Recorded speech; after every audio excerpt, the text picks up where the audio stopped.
Spoiler alert, read on only if you have already watched the Season 4 premiere of Fear the Walking Dead.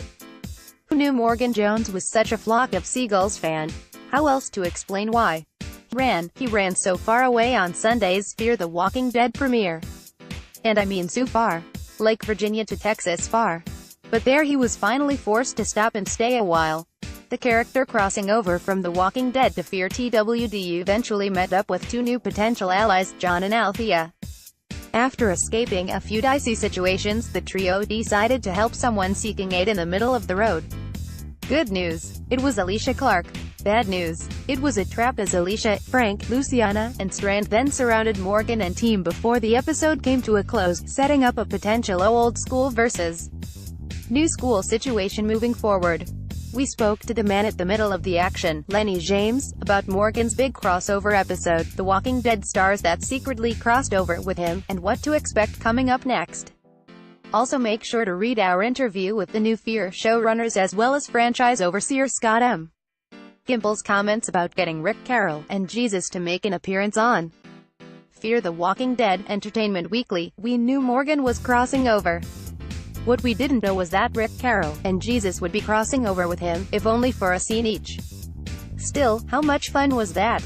I'm guessing for you, with the other Walking Dead cast and the Walking Dead crew on the Walking Dead location in the heaps, it probably just felt like shooting some bonus Walking Dead scenes, as opposed to scenes for Fear, right? Lennie James, it really did and it really didn't, because it was also shrouded in secrecy.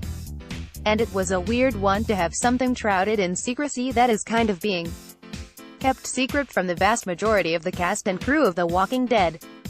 So there were a lot of crew members on that who weren't our permanent crew members, who were day players. So it was kind of like a covert mission in the middle of The Walking Dead, which is used to holding its own covert mission. So it was a slightly odd undertaking, but it was a lot of fun. Yeah, I'm used to you guys hiding stuff from me, not hiding stuff from each other. Yeah, it did feel like a bit of a family squabble. But you know, like I said, it was a lot of fun. People came over to visit just to see what was going on. It's interesting how Rick says, you can hide, but you can't run, and then that's exactly what Morgan does, literally by running 1,000 miles or so southwest. What's his plan here? Where or what is he running to at that point? Or is he just running away? I don't think he's running to anything. If he's running to anything, what he's running towards is just solitude. And he's just gonna keep going. I think if he's got any plan whatsoever, it's that he has to put distance between himself and this collection of people that he has come to care about. And in order to protect them and in order to protect himself, I think he has to put distance. So it's much more that he's running, walking, driving, away. That very first scene, Garrett Dillahunt's John is talking into the woods, because he hears something. He hopes it's a person, and then he shoots the walker that you're about to kill, and he sees you and asks, what's your story? What do you think Morgan's intent is there before John sees him? Is it to take out the walker to protect this guy, but without being noticed and then go on his way? What do you think happens if John doesn't pull that trigger? If John doesn't pull the trigger, he kills the walker and he keeps on walking. And even after John takes out the walker, Morgan says his intention very clearly. He says, I'm just passing through. And it's his intention to just pass through. And I think it's a kind of a part of a pattern that Morgan may have done along the way. Like when he tries to leave the medicine and bandages for the man injured in the back of the Jeep. This is what he does. He will help people who need help, but his intention is forward motion, is to keep on going. And it's literally his intention meeting up against John Dory's intention that holds him there much longer than he means to be held up. So it's like, go help people, but build no relationships whatsoever? In a way, yes. Go. Keep walking forward. If you come across people, and you can do something to help them, help them. Don't get involved with them. Don't join up with them.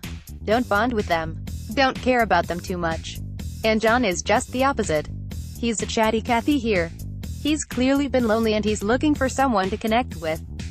And then you come across Althea, played by Maggie Grace, who wants Morgan to tell his story on camera.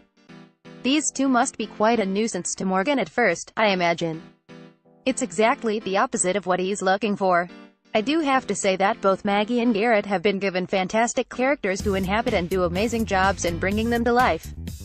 It was a wonderful and really kind of comforting experience crossing from one to the other and having a lot of my early filming with those guys in order to get my feet on the ground.